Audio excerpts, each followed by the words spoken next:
As we approach the return of the Owl House for the second half of Season 2, new information around these upcoming episodes have been revealed on a charity stream hosted by Dana Terrace and a handful of other notable artists. This charity stream was done in response to Disney's not-so-nice actions lately, and although I unfortunately missed the stream as my external hard drive broke and thus I lost all my editing footage and am still gathering all of it back, I am happy to report that the stream raised over $70,000, reaffirming the mission statement of this charity: be gay, do witchcraft. This stream had a lot of fun goodies, such as a terrifying illustration of King without his skull, a doodle of an alternate universe where Hunter attended Grom, with some swagger provided by King, a look at a brand new character whom we'll discuss in a later video, and the topic of today's discussion, 4 brand new end credit illustrations that will be featured in these brand new episodes. Much like when Season 2 began, these illustrations give us a glance into the future of the Owl House, what we can expect from the second half.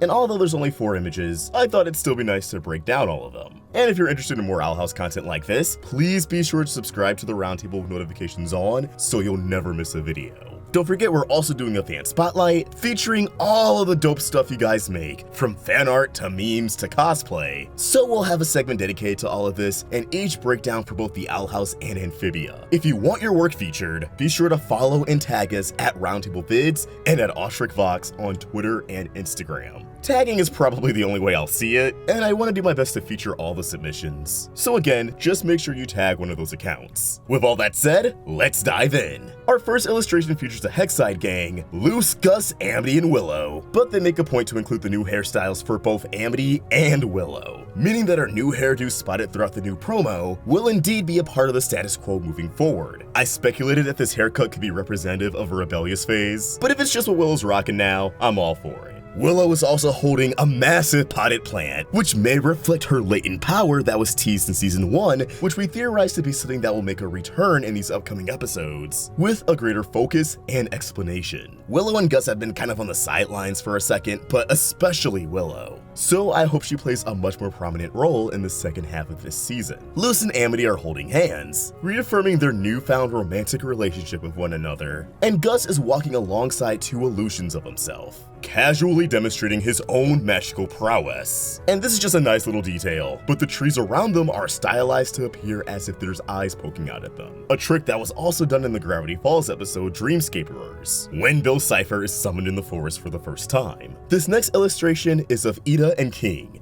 showing off his brand new powers, unleashing a sonic wave as he screams into the sky, while Ida stares at him fondly in her harpy form. Yeah, you can tell the minds behind the Owl House are really excited to have Harpy Ida, and just judging from the promo, we should expect to see a lot of her. Which is great, as that also ensures more great action scenes are on the way, something the Owl House only gets better and better at.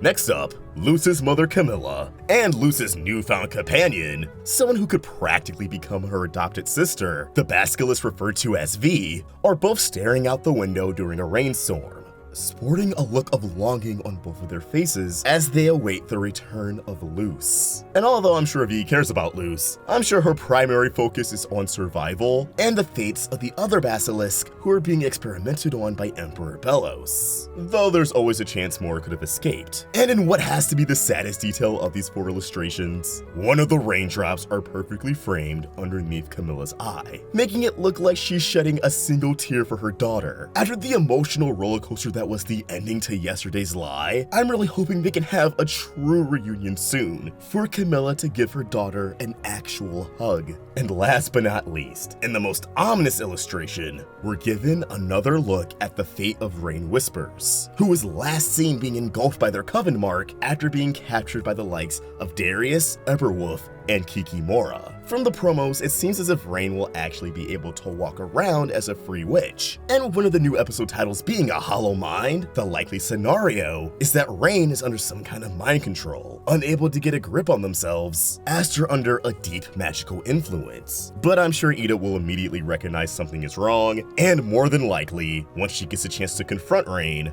either won't recognize her or won't want anything to do with her as a result of whatever conditioning is afoot. And it seems as if the source of this brainwashing will be none other than the head of the Plant Coven, who's seen making a public appearance alongside Raine and Kikimora in what we can assume to be follies at the Coven Day Parade, the mid-season premiere. Raine very much has an absent-minded expression on their face as the head of the Plant Coven wraps her vines around their body. Darius and Eberwolf looking on with a slight smirk, feeling assured that Raine will be kept in check. Since it appears the head of the Plant Coven will be pulling the strings of Raine Whispers, this very well may be how Willow's immense power will come into play, fighting plant magic with plant magic, with Willow having the skill and strength needed to liberate Raine's mind. I'm really hoping Raine gets a happy ending, and I really didn't see this whole mind control plot coming, at least not this soon. If anything, I thought we wouldn't see Raine again until the Day of Unity, where then they would be controlled and forced into fulfilling their contribution to the Day of Unity. And with that, we're fresh out of illustrations. As I'm currently in a back and forth process of moving, for the sake of my own time, I'll cover the promotional images alongside other points of discussion in their own separate videos. But for now, I want to know what you guys think. Let's hear those theories. Drop them in the comments below, or again, tweet to us at Roundtable Vids and at me at OstricFox. And if you want to go the extra mile to support the Roundtable and even get a peek at some videos early, you can check us out over at patreon.com. Any amount helps, but your viewership is already enough. If you enjoyed this video, please throw it a like and subscribe to the Roundtable for more Owl House content, or else you will make Hootie very, very upset, and he'll take it out on me. Don't you talk